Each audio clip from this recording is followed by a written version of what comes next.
and everything else. And there's going to come a time where people will just be like, fuck it, I don't give a shit anymore. Combating toxic Overwatch players is taken away from dev time, according to game director Jeff Kaplan.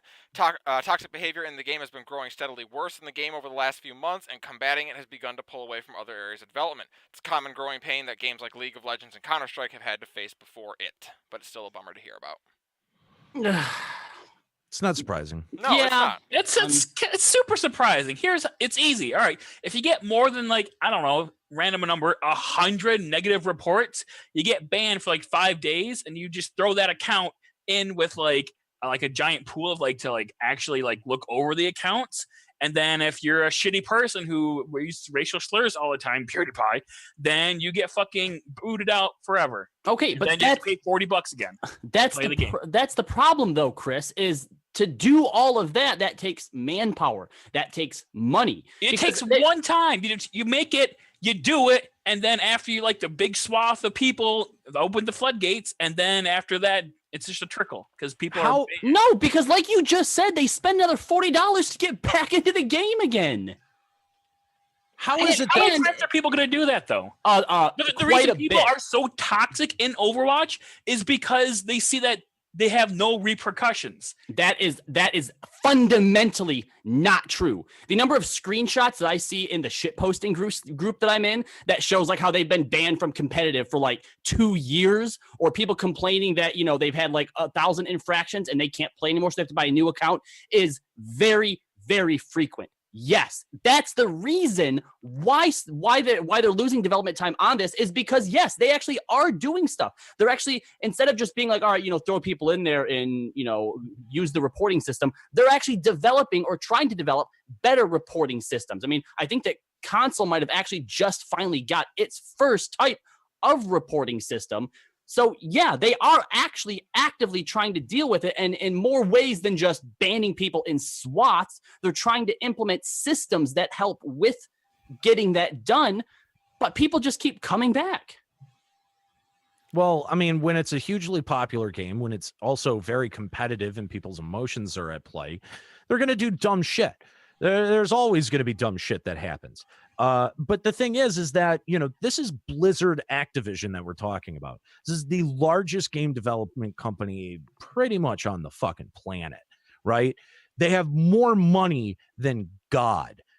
They're building a fucking stadium for their esports. They've already built it. It's opening in October. That's cool. How do you not have a separate staff? How do you not have a completely separate staff that deals with community complaints? Why would this take away from dev time unless you're taking devs and making devs double as your community team? Same thing I was just telling Chris. The reason why is because they're actually, instead of just worrying about how are we dealing with the people doing the infractions, they're actually trying to make their systems for like reporting better. And since that stuff is actually in game, yeah, the developers have to develop that. So it's not just about dealing with people, but you're talking the systems to deal with people. You're talking about like a form submission that takes very, very little time to program. They already have a form submission tool.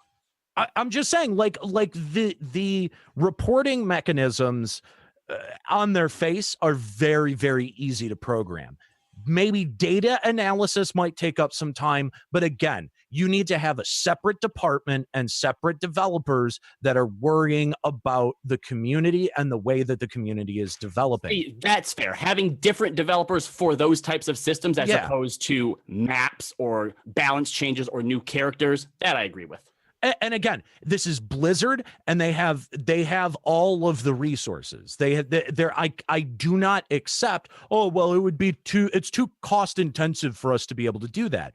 No, that is a community management that, yes, they're penny pinching. That's a community management issue.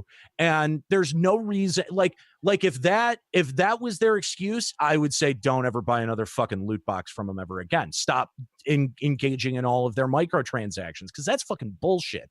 You give them so much money through fucking loot boxes. Loot boxes are digital gambling. They make so much money off that shit. That's why they've injected it into so many fucking games now. Yep. And there's no overhead. It's you're paying for RNG. And because we're used to like card packs and shit and getting like a super rare out of card pack and the endorphins that kind of shit produces, we're way more susceptible and the to cardboard smell. Ooh. We're way more susceptible to it from a psychological standpoint. But you can reject it. Like you can say, well, okay, if you're not going to bother spending the money that I'm giving you on loot boxes or microtransed items or monthly subscriptions, if you're not going to use that money to be able to admin your community in the way that it needs to be admined, and it doesn't end up putting additional development strain on people like Jeff Kaplan, people who are actually involved with the nuts and bolts of this fucking game, I wouldn't accept that. I'm not a Blizzard player. I'm not a Blizzard fan. So I feel like I have no dog in this fight. But I feel like if I was, I would be looking very, very, very hard at where my money was going inside of that company. Well, and thinking about it just now too, I don't even know why they felt the need to have came out and said this, because recently on a Checkpoint episode, I actually said that it seems like that they're doing way more than they've done. I mean, they just came out with a new map for Junkertown. They just came out with the new deathmatch mode, along with the new map that came along with that. Like, it seems like they're pushing out content quicker than they ever have before. So I wonder, so this is bullshit. Well, I wonder why they felt the need to go, sorry guys, that combating toxic community is slowing us down, because I don't know that I feel like they're slowing. So then I it's think bullshit. I think you just figured it out right there, Callow. Maybe they aren't having to do that, but what's happening instead is they're saying like, "Hey guys, you're all being real shitty, and it's making us develop less. Maybe you should be less shitty." That's what shitter stop shitting though. Yeah, I don't think that helps. I don't think that does anything to your case. And it just makes you look like you're trying to play the victim in this situation, and you shouldn't be. You make a bajillion fucking dollars every month. Like, do not sit here and give me that fucking garbage. No, and no one who's part of the problem is gonna look at that and go, "Oh, I should stop being so toxic then." Yeah. Nobody. I remember there was a Blizzard forum post where the guy's like complaining, "Hey, I got banned for no reason." And Jeff Kaplan comes in there and says, "Oh, really? Well, the account on this has over 1,000 reports of offensive chat. 1,000 reports. So if he got reported 5 times for every team that he was on, that would be over 200 matches that he got reported on." Right. And you're saying we still need to find a little bit more in depth. Like, you have to take 200 matches of offensive chat before you get fucking banned in this game. That's ridiculous. Well, I mean, like, I don't know, like if we want to go back to the the EVE Online thing, like you had a bunch of people reporting one guy for, what sounds like a bullshit threat and got his account banned. So, like, there's a whole bunch of different threat then. Come on. Come on. That's nonsense. That's like someone, dude, like, like that's like someone being like, "Oh, you said retard, I'm going to get you in trouble." Okay, well, who are you going to get me in trouble with? Like, it's, if you have a governing body that you can report things to, having like a massive reporting swath doesn't necessarily mean anything. Should they investigate it? By all means. But the truth should will out. But my point is that you should hire enough people to be able to do that. And they shouldn't be your developers. There's no way that how toxic or not a community is should affect the development of that title. And it's disingenuous to imply that it would.